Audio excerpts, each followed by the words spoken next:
about getting with a winning team. Getting with a winning team. Getting with a winning team. Touch somebody on your left and right and say, it's time to get on a winning team. It's time to get on a winning team. You know, this week, and as we're celebrating our Friends and Family Day, and I promise you I won't preach to you long this afternoon, but this week, as we're celebrating our Friends and Family Day, I'm also reminded, and, you know, really our nation was shook up this week by something in our sports world. So some of you that are sports buffs, you know what I'm talking about, but others of you that you don't even care, I'm going to preach you somewhere where I'm going anyway, but I want you to know that there's something that took place this week in the sports world that had never taken place in the manner in which it did ever before. For the first time in almost 20 years, never has there been a more publicized, televised event about a player and what change he was going to make. Some of y'all know what I'm talking about. LeBron James, or the person that goes by King James. The whole world was in anticipation and expectation of whether or not this man was going to stay with the Cleveland Cavaliers, or whether he was going to go to Chicago or go to New York Jets, or come to LA to the Clippers, or go up to New York, or stay with Cleveland, or go to Miami. 6 teams vied for this man's affections. As a matter of fact, they courted him like he was a woman, brought him to town, wined and dined him, brought the limos and the Bentleys and the Roses out, flew private planes to go pick him up, to come to the owner's house, just so they can have a minute to try to coerce him or smooth talk him to the place where he would come be their team. Matter of fact, they had the president making vibes for him to go to Chicago.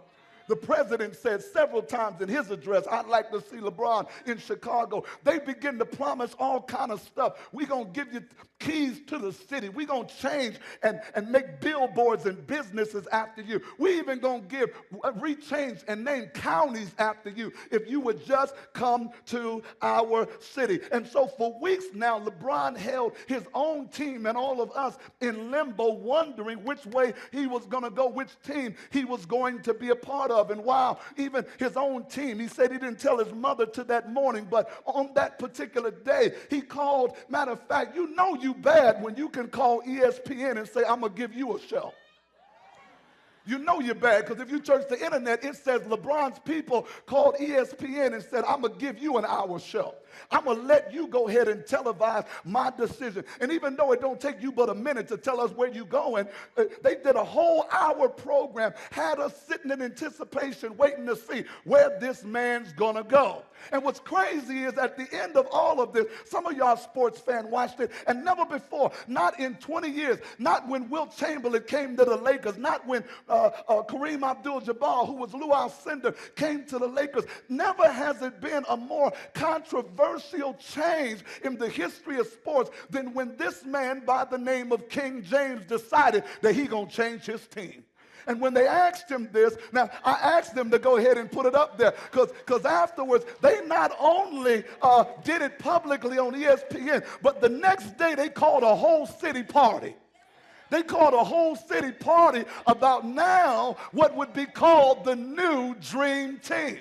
They strutted out on the stages. He only made the announcement 10 hours earlier, already had him a jersey, already had him a number, and sent private planes so these 3 men would meet in Miami for what was going to be the next Dream Team. Now, what's crazy about this is when they asked LeBron, they said, LeBron, you could have went anywhere you wanted to go. Even if you notice, he chose a team that he would actually get $30 million less than if he would have stayed in Cleveland. $30 million. So they said, LeBron, what made you make your choice? LeBron said money was not the issue. I ain't worried about the money. I'm not concerned. Well, LeBron, you can be at home with your family, your mama, your homeboys, your brothers and sisters on the block. He said, family is not the issue. He said, LeBron, you can do something nobody's ever done. Bring a championship to Cleveland. He said, none of that is not the issue. There's only one issue with me that is the most profound and prominent thing in my life. He said, I want to be somewhere where I can win. I want to be somewhere where there's a greater chance for me to win. In other words, there's only one thing that had to do with my decision. I need to get with a winning team. I I need to get with somebody that got a great chance of winning. Now, the reason why I'm saying that today is because his decision has caused great controversy. All over the country, folks talking about him like a dog. He was the great king before that, King James. And actually, he got his name, if some of y'all kind of slow like I once was, got his name from the King James Bible. So they called him King James. And when he played real well, you know what they say? We are all witnesses. In other words, we're all witnesses. In other words, that's what they say about Jesus, that we are all witnesses of the fact that he rose and that he was the King of Kings and the Lord of Lords. There had never been a basketball player that he'd get the title of somebody that's called king.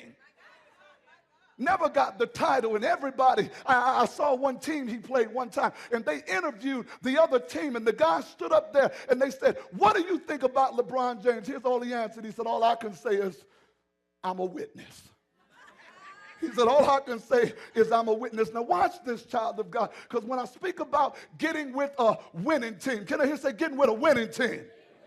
As a child of God, and I don't know whether you notice it or not, but even though we sporting our jerseys and all of this, and let me go ahead and say, Pastor Helene and our team is not the Los Angeles Lakers. It ain't that she just loved the Lakers. She don't like, no, I made her wear that jersey today. I made her wear that jersey. I said, come on, I'm taking you to the mall, and I'm going to put you on blue and gold, and you're going to wear it on Sunday morning. We're going to take pictures and post it on Facebook and all kind of stuff.